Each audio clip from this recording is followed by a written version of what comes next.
Ryan, what you got, bro? 2 Corinthians, 2 Corinthians 3. Right. Yeah, what you got, bro? So yeah, I was asking about The spirit of liberty, right? If let me get to the verse here. Let me read verse 15. Yeah. But even unto this day, when Moses is read, the veil is upon their heart. So that's the Israel, right? The Right. nation of Israel. In that day, right? Mm-hmm. Nevertheless, when what do you see the it as in there? The veil, right? Yeah. Well, when it shall turn to the Lord, that has to do with Israel. There, Oh, I get their heart. you. The it Right. in verse 16, right? It's because the next part of the verse says, when it shall turn to the Lord, the veil shall be taken away. Mm-hmm. So their heart, the heart of Israel, that's what it seems like. Now the Lord is that spirit. Now that spirit goes back to Yeah, but earlier in the chapter, right. Is that verse 5? Is it 5? No. Verse 3. Verse 3. For as much as ye are manifestly declared to be the epistle of Christ, ministered by us, not written not with ink, but with the Spirit of the living God. That's what I was thinking of, the juxtaposition of law versus grace. Yeah, I see that, because it goes, not in the tables of stone, right? Right, So that's right. the law. Now the Lord is that Spirit, okay, the Spirit of grace, right? That's what you got there? Right, so I'm just wondering if that liberty is talking about freedom from the law.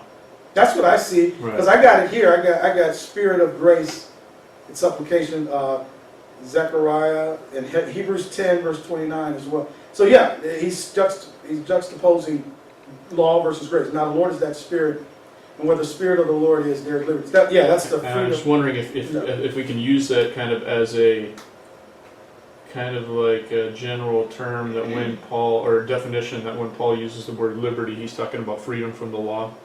That's what I see, because I got right here, Galatians 5, verse 1, right? Mm-hmm. Stand fast, therefore, in the liberty wherewith Christ has made us free, and be not entangled again with the yoke of bondage. He's definitely talking about the law there. Right. Yeah. That's what I'm on notes here. I'm right along with you there. I wrote Galatians 5, verse 1, right next to there, man. Yeah. And what is that Spirit? And where the Spirit of the Lord is, there is liberty. So the Spirit of the Lord, if that's in operation, then that means that you're not under the yoke of bondage to the law, and Right. therefore you have freedom from the law because you have the Spirit of the Lord. Right.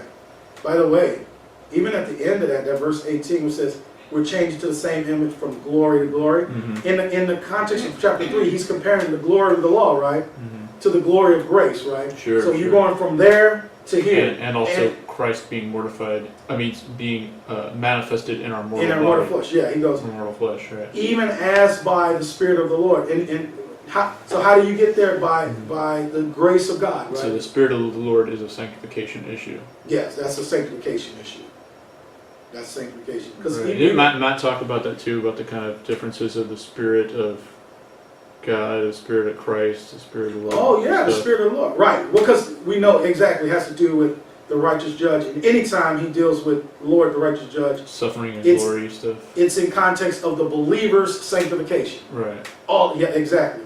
Yeah, no, I see that there. Yeah. So when the sanctification process is in operation in its proper way, there's liberty, freedom from the law. That's basically what's kind of being said there. Well, sure, because you're operating under grace. That's actually what we're going to see in the book of Galatians. That's what Paul is saying in the book of Galatians, right? Mm-hmm. He's like, when the Spirit of the Lord is in operation, you're free from the law. When it's not, when it's in your sanctification, you're under that condemnation and bondage of it. Yeah. Mm-hmm. Why do you think it is that so many people, their pendulum of grace versus law or legalism swings so far into the grace arena where they say that works of any kind are off limits and stuff? Why do you think that they wrongly confuse and conflate the Mosaic law with anything that has to do with a work in general? It's like you try and say, there's like, look at Ephesians 2:10, there's works involved, and they're like, no, that's the law, you're a legalist. It's like, well, that's not the Mosaic law, you're confusing those two things. Sure, and they say you're being like a Galatian. No, I'm not saying you should go under the law. They're redefining Right. what works are, good works are, right? Right. They just assume anything with works is associated with religion or law, right? Right. That's their time, but that's not how Paul presents it.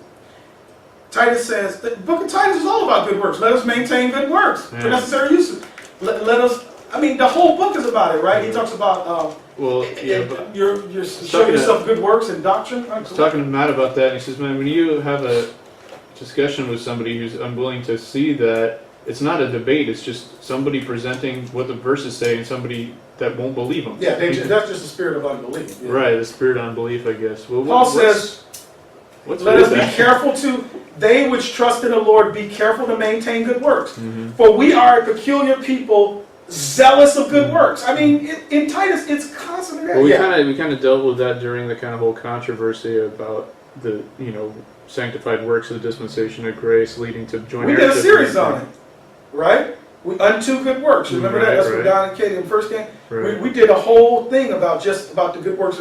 Why do people just assume any type of work you're naturally associated with the law or performance based acceptance for to be saved? And they do weird stuff about those verses, like say, well, that only happens if you're not trying to perform. And it's like, so work is when you're not working? Like, none of that stuff. I hear all this weird kind of things. And you know why you got that double talk, the wisdom of words, Brian? Because they're neglecting the fact that Paul, when it comes to our sanctification, always talks about good works. You know what I mean? Right. Let him. By the way, what he tells, as a woman professing godliness, good works, right? Mm-hmm. We went through all the verses. Paul talks about good works as much as anybody. Oh man, yeah. I got verses upon verses upon verses about good works. But it's weird. I mean, I guess if you're gonna, they're trying too hard to. You know what? They have an erroneous view of grace, that you're not under grace. In other words, there's no grace commands. There's no, they think grace has nothing. You know what they do? Where grace has nothing to do with good works. But the gospel of grace of God is one where there's this is it right here. This is the gospel of grace of God in your walk.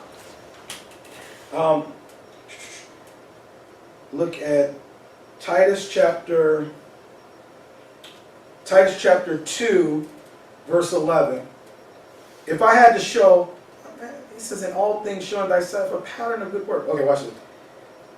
For the grace of God that bringeth salvation hath appeared unto all men, teaching us that denying ungodliness and worldly lust, we should live soberly, righteous, and godly in this present world, looking for that blessed hope and the glorious appearing of the great God and our Savior Jesus Christ, who gave himself for us, right, that he might redeem us from, why did he do it? He might redeem us from all iniquity. So they focus on that part, right? Christ died for you. And purify unto himself a peculiar people, zealous of good works. Right. That's why we were created. Mm-hmm. So they think grace is simply, he frees us up, he keeps us out of hell, we trust his blood.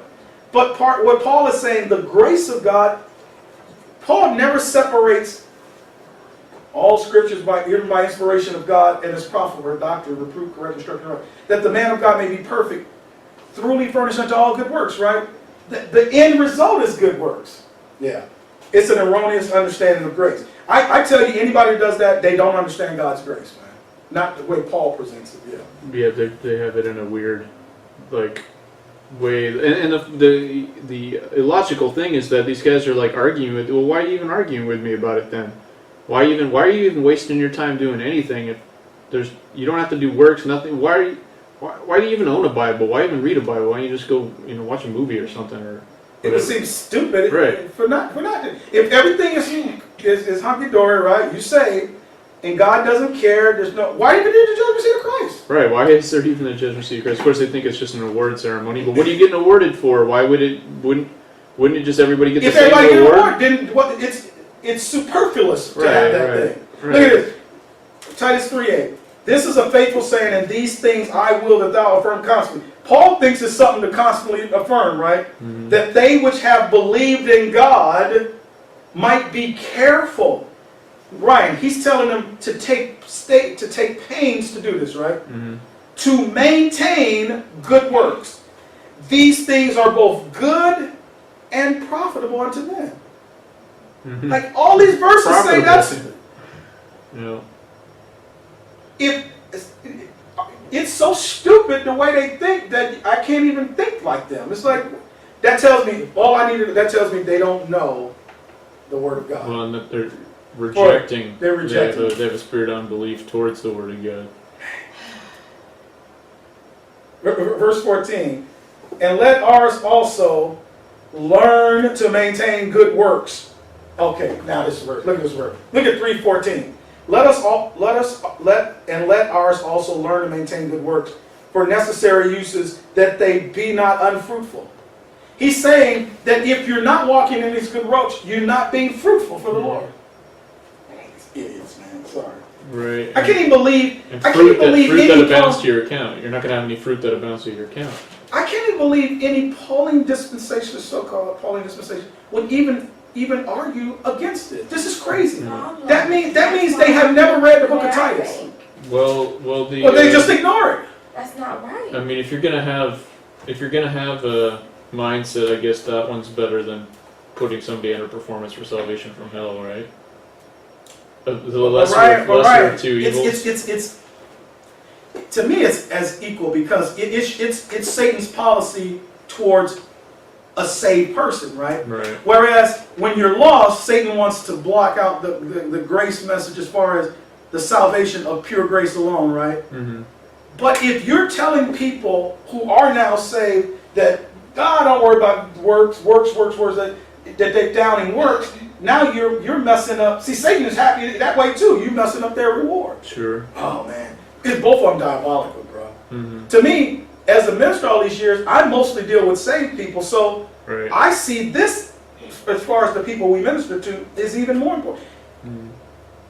We shouldn't have to constantly remind brethren that how they're saved, right? I do that mostly because there's going to be people listening to this, right? I don't feel like I have to constantly remind the regulars here that you're saved by the blood of Christ. I do that for people who are watching, right? Who may not.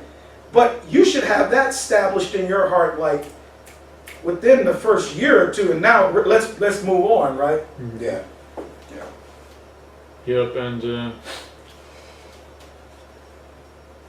it's weird that happens. And basically, the people that don't, I mean, people that do have a heart of faith, like a guy Matt was talking to on the phone. He's like, I'm looking here and I'm seeing that there are works, but they're not for salvation. They're for sanctification, for a reward of the judgment seat of Christ, right? And he's like, yeah. And he's like, oh, all right, cool, it makes sense. So it's like if you don't have some kind of problem, you see it like that. It's no problem. I was established in that understanding. It's easy to see. I see it. Yeah, it's easy to see if you want it. Is what Ryan just said. You got heart. I was established in that issue of good works, not being for salvation to stay saved, but for your reward. Probably within a month of learning the grace message. Mm-hmm. I was like, oh, I get it now. You know why? Because by that time we'd been through Romans 3. We realized, okay, this is what. And by that time, I started reading the other parts of Paul's epistles, and I'm like, okay, now we serve the Lord. Like, to me, it was natural to serve, okay, now serve the Lord. Right. Like, how's that? It's ridiculous. It's not rocket surgery. No, it's not. It's not rocket surgery, as I would say, but yeah. I don't know. So when somebody doesn't get something so basic as that concept, I'm just like, well, they just don't want to see it. They don't want to see it, yeah. Because of a pride and belief situation.